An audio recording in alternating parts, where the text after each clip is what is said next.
दोस्तों, छावा फिल्म में आपने औरंगजेब की बेटी जीनत निसा बेगम को जरूर देखा होगा। पूरे फिल्म में उसकी कहानी बिल्कुल भी नहीं दिखाई गई है, लेकिन उसकी कहानी बड़ी ही मजेदार है। तो चलिए इस वीडियो में समझ लेते हैं। जीनत निसा बेगम यह औरंगजेब की दूसरी बेटी थी, जिसका जन्म 1643 में औरंगाबाद में, जो अभी का छत्रपति संभाजी नगर है, वहाँ पर हुआ था। औरंगजेब एक कट्टर धार्मिक आदमी था। वहीं उसकी बेटी उसके खिलाफ थी। वो संगीत में और कला में बहुत रुचि रखती थी। कहा जाता है कि जब संभाजी महाराज को औरंगजेब ने धोखे से पकड़ लिया था और औरंगजेब को मृत्यु दंड देने वाले थे, तो उसका विरोध करने वाली पूरे दरबार में जीनत अन निसा बेगम यह अकेली थी। वह औरंगजेब को हर बार अलग अलग बातें बताकर संभाजी महाराज को बचाने की कोशिश कर रही थी। उसने औरंगजेब को बताया कि संभाजी महाराज को मारने से अच्छा है कि उनसे इस्लाम कबूल करवाओ। उसे लगता था कि शायद संभाजी महाराज इस्लाम कबूल कर लेंगे तो उनकी जान बच जाएगी, और औरंगजेब ने अपनी बेटी की बात मानकर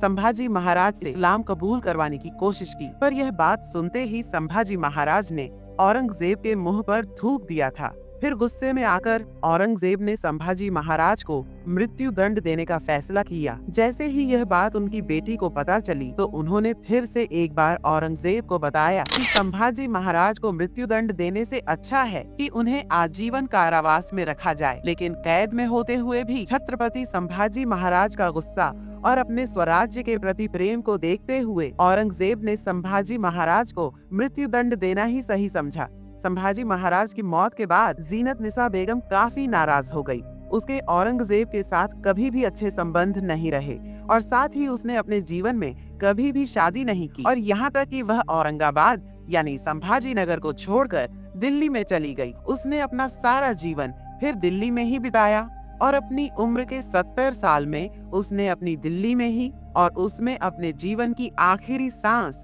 77 साल में दिल्ली में ली। दोस्तों, आपने अभी भी ऋतवान स्टूडियो को सब्सक्राइब नहीं किया है, तो आप इस चैनल को सब्सक्राइब करें